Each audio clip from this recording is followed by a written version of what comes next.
Welcome to Just Minding My Business Media, LLC, where you get information that you can use.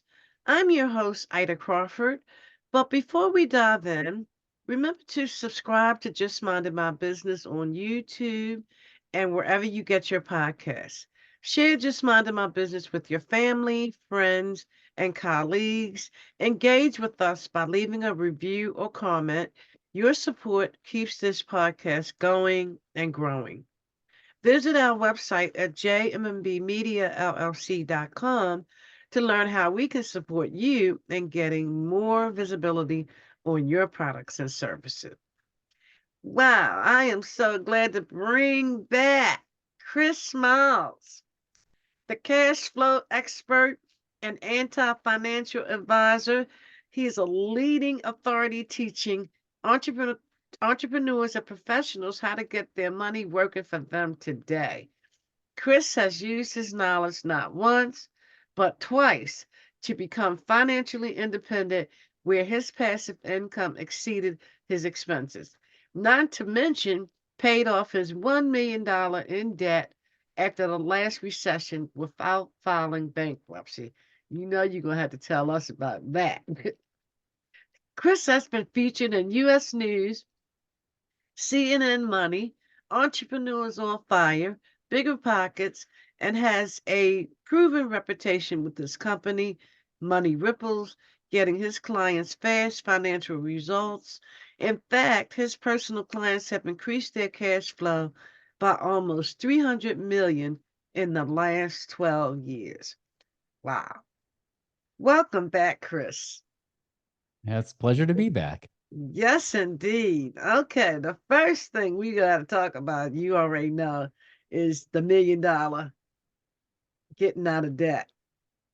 Mm, That's number one. yeah, that was horrible. I'm sure it was. And that's a Yeah. big figure to actually be able to get out of. Yeah, well, especially because prior to that, I'd actually become financially independent the first time, right? So when people say, "How'd you get be financially independent twice?" Easy. You screwed up the first time. That's how you do it.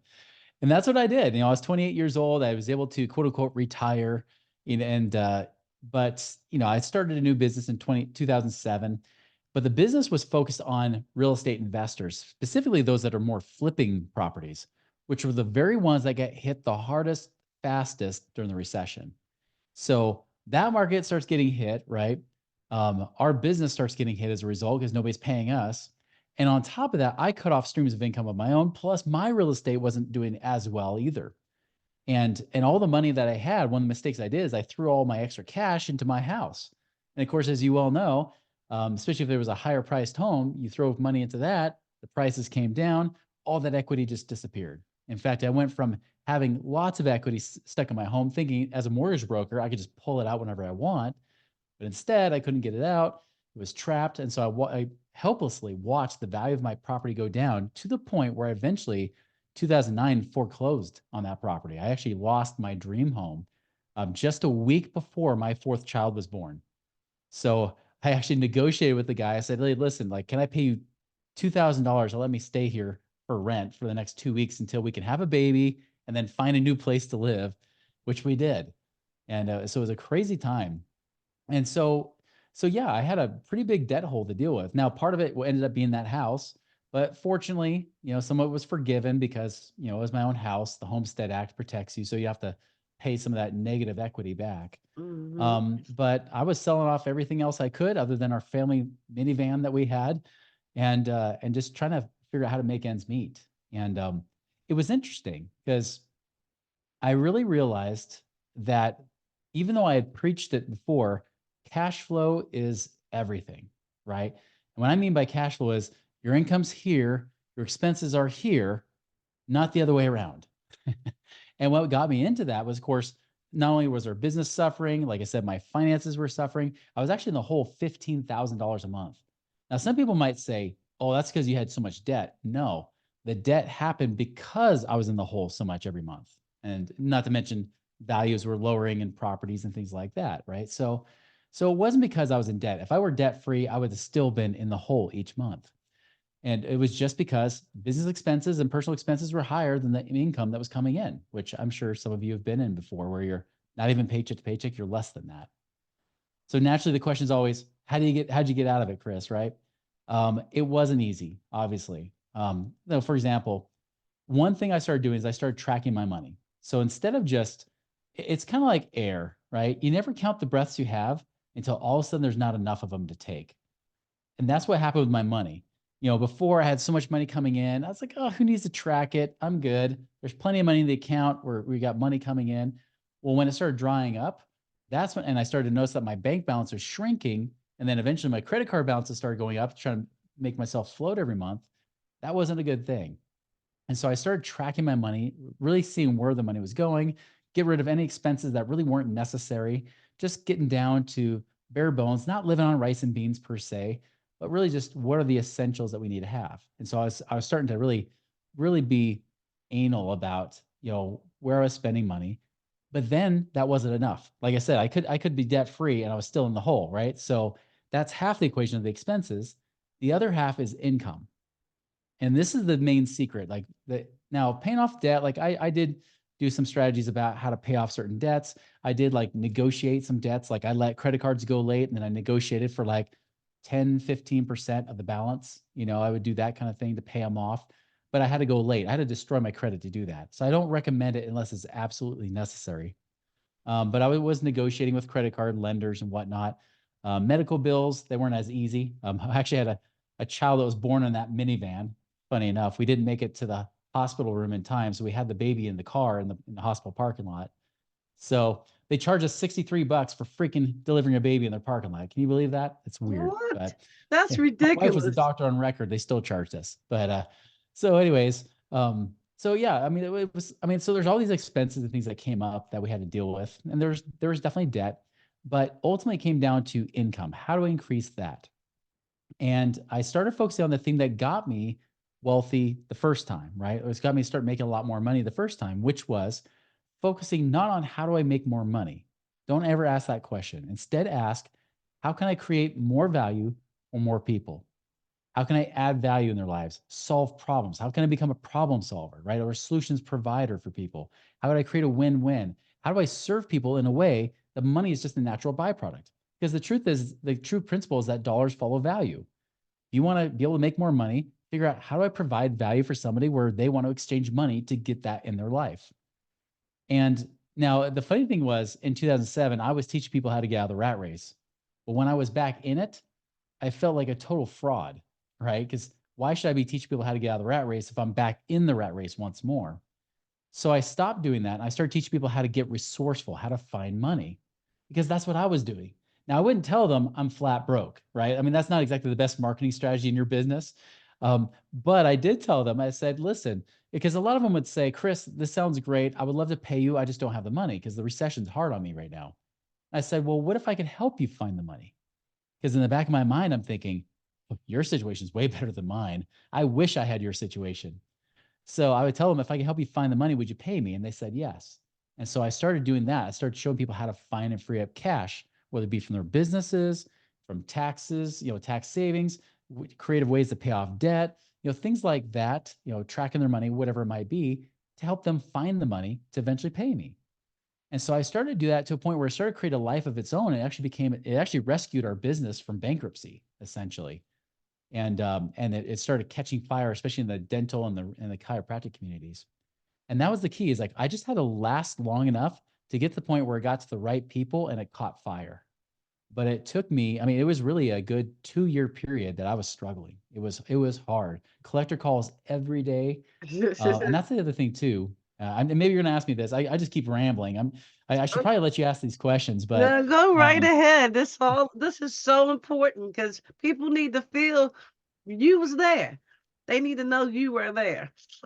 yeah, well, like, because the hardest thing wasn't, I mean, the financial part was hard. Don't get me wrong. There's no doubt when you have a big debt hole, it can be overwhelming, right? There was a lot of mornings I woke up panicking. I would go to bed late at night because I'd stay up late at night worrying about how I was going to pay the bills, how I'm going to provide for my family, because I was the only one working, and I had a growing family. Like I said, that fourth child was born the week after we foreclosed on our dream home. So I mean, I was had a very young growing family, 4 kids in 5 years, and in fact, even my wife at that time, she even said, "Hey, do we need to move out? Do I need to move out with the kids to my sister's basement so you can figure your crap out?" Like, no, like I need you. Like I need support. I don't need more proof that I suck. Okay. That I'm not a Right. man providing for my family. Um, and on top of that, multiple times a day, there was collector calls coming in to the point I just stopped answering my phone. I knew exactly what the numbers were and who they were coming from because even my Mercedes, I turned that sucker in and I said, here, take the keys because you're going to take it from me anyways at some point. So just take it now. So I drove it into the dealership to give back. They auctioned it off, and then I owed 30 grand after the auction compared to what I owed on the loan. Right. The funny thing is the collector would call me. I remember the collector said, he's like, well, can you pay this back? I said, no, I can't. Obviously, that's why you're calling me because I would, if I could pay it, you wouldn't be calling me right now. He said, Right. well, can you pay at least $1,200 a month? I said, my payment before was less than $1,100 a month. So what makes you think I could pay 1,200 a month? And he got in Right. my he verbally got in my face. He wasn't there, but he verbally got in my face. He said, you know what? You're the reason why this country is failing right now. Why we're in this economic mess we're in. You're the reason that's happening. I said, who did come off tell me that? I hired plenty of people, give people jobs. I paid hundreds of thousands of people just like you. So don't give me that crap. So I mean, I was mad, but I was mad partly because, I mean, not what he said was true, but I was mad because I felt worthless, right? I had hidden behind my stuff. I hid behind my nice little McMansion. I hid behind my Mercedes, showing that as my worth, but I felt inside worthless. And so when Mm, all that's stripped away, you're just left with you. And at that point, I had to really realize I'm like, well, am I okay with that? Does that make me any less of a person? Am I worth any less? And I mm, realized that I did have value, regardless of what my bank balance showed or what it didn't show, because it was a negative number most of the time. Whatever it showed, it still didn't define who I was. And I had to battle that every day. I even had a battle waking up. And so, what I would do in the mornings, I would do my workouts. I would first thing first, as I would get up and do a morning ritual, a morning routine. Tony Robbins calls his the hour of power, right? Some people call it power hour. Some people call it morning ritual, miracle morning, whatever you want to call it. I was doing my own where I focused on my I call it the 3 E's: exercise, education, and enlightenment. I would exercise because if I try to do enlightenment like praying or reading the Bible and things like that, I'd fall asleep right out of bed. So I had to exercise, get my blood pumping. Then I do enlightenment, even meditation and things like that, prayer and whatnot.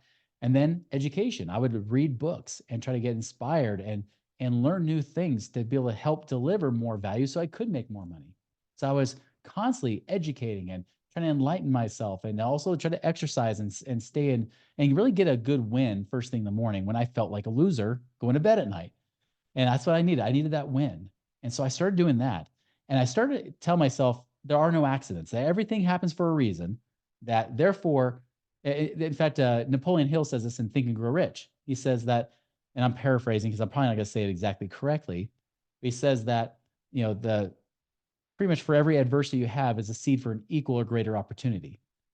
So whenever things got really bad, I remember thinking like Rocky and Rocky 3. Remember when he was fighting Mr. T, and he's getting punched in the face and they're like, he's getting pummeled out there. He's like, no, he's getting angry. He's like, he get hit. He's like, that ain't so bad. That ain't so bad. He keeps saying it over and over.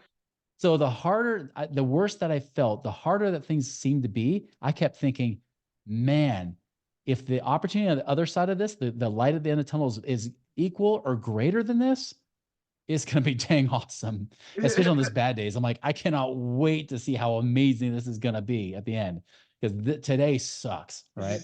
And and that's kind of how I try to do it. I try to have that little ember of faith. Really, it was almost like running on fumes in your gas tank, right?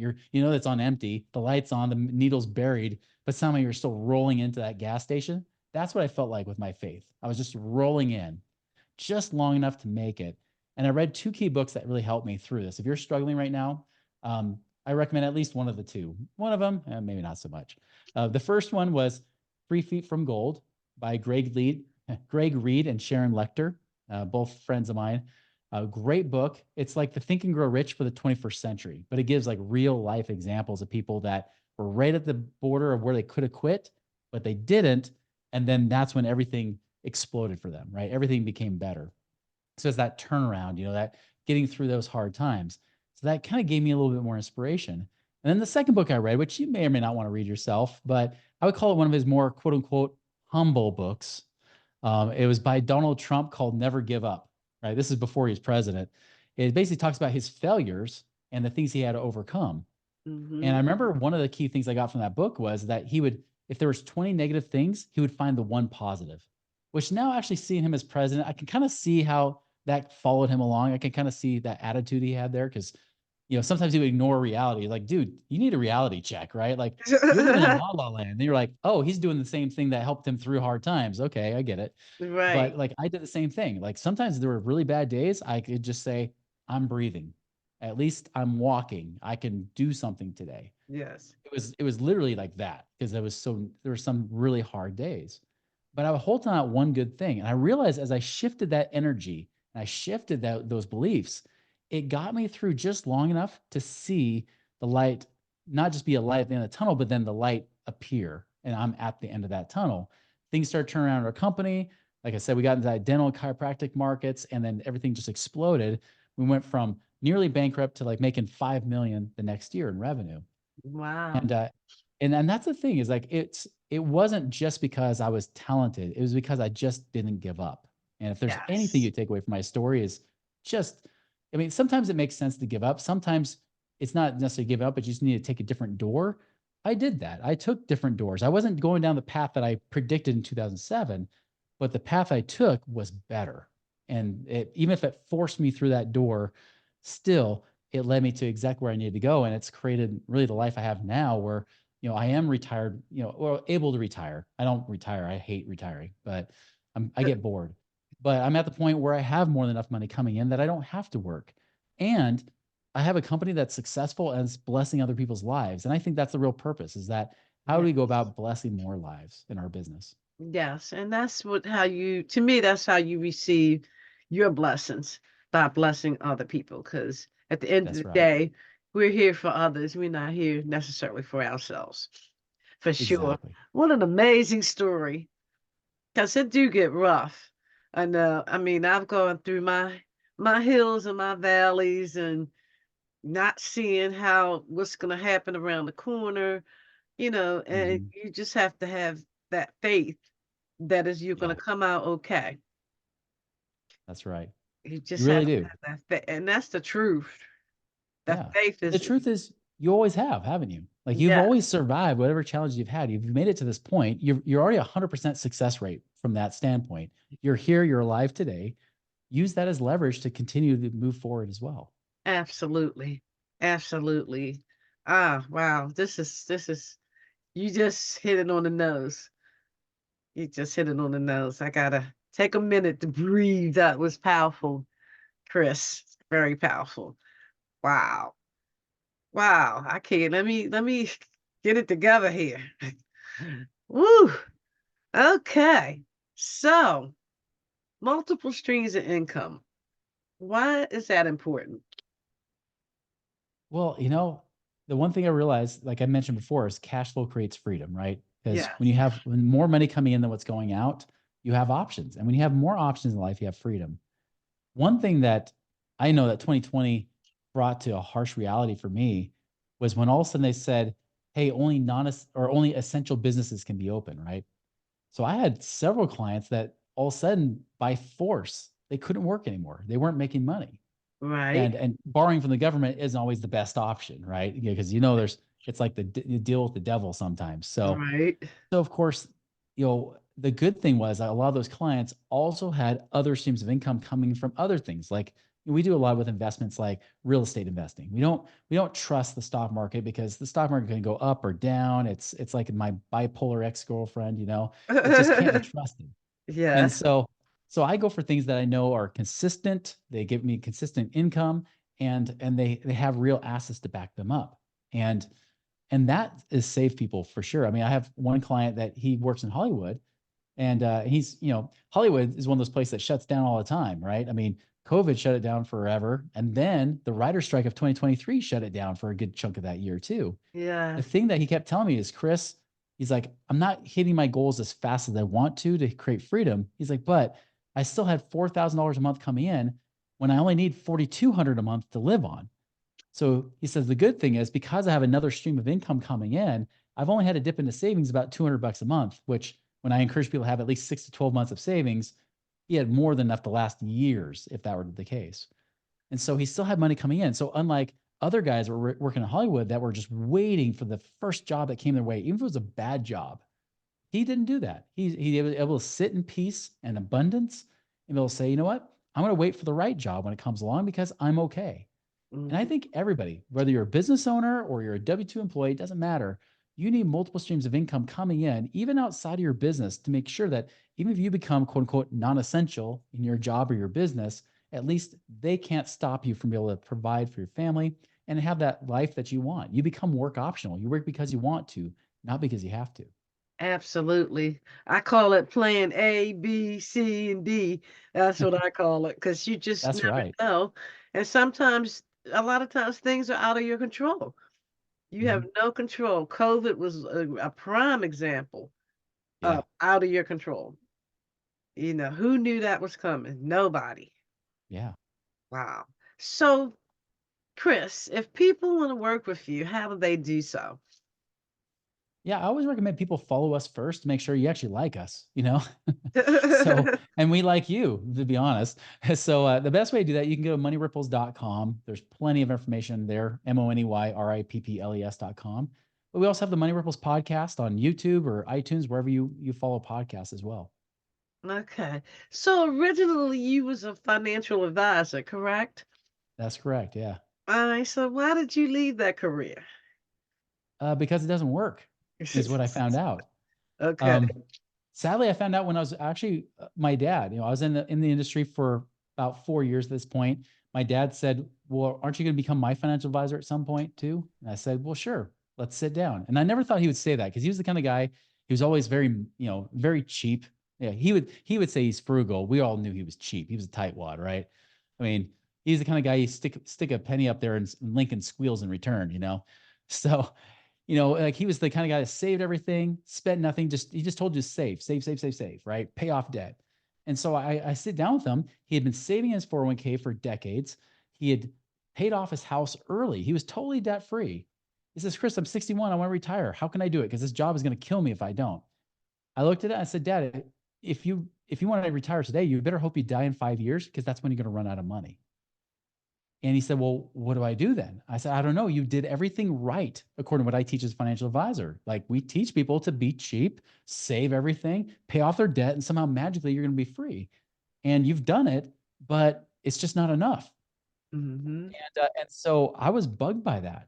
And eventually it was at that point, I met with a friend who was in real estate investing. He said, well, Chris, how many of your clients are financially free where they don't worry about money or running out of money in retirement? I said, well, none of them. They all worry about that. Okay, Chris. Well, that's great.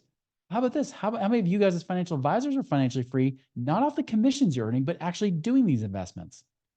And when I was really honest with myself, and I'm looking at myself as well as like 100 people around our office, there's some of them working there since the late 1970s at that point, and none of them could retire. And I said, well, none. There's your problem, Chris. That's it. He's like, but there's lots of us real estate investors that can retire in our 20s and 30s. And so when I started to take that matrix red pill and I went to the other world to see the other side of what you can do in real estate where you can make higher income with less risk, I realized, why am I teaching this junk? Like this, it's already been proven not to work. By the way, Fidelity came out with their statistics. Only 1.5% of their clients have at least $1 million. And of those people that have $1 million, 35% said, quote, it'll take a miracle for me to be able to retire. Oh, A wow. miracle. That means only 1% thinks they're okay. Think about that. That means, I mean, if you look at Google reviews for a restaurant you want to eat at, if you had 99 one-star reviews and 1 5-star review, we just say, oh, that's got to be a good restaurant. No, No, but you that's what wouldn't. financial advising is, a 1% success rate, if that. And so when I finally fully embraced it and was willing to accept it, even though it meant turning away from my pocketbook, my career that I built over several years, I realized my integrity was more important than that career. And I left in 2006. And so glad I never looked back because I mean, that's what led me to be able to find better options, things that actually got me be able to retire when I was 28 because I did it differently. I didn't follow the mainstream. I did what's actually worked for tens of millions of us using real assets like real estate to be able to create passive income where we're work optional. So when you work with people, what does that look like? Do you do like coaching or group coaching? How's that work?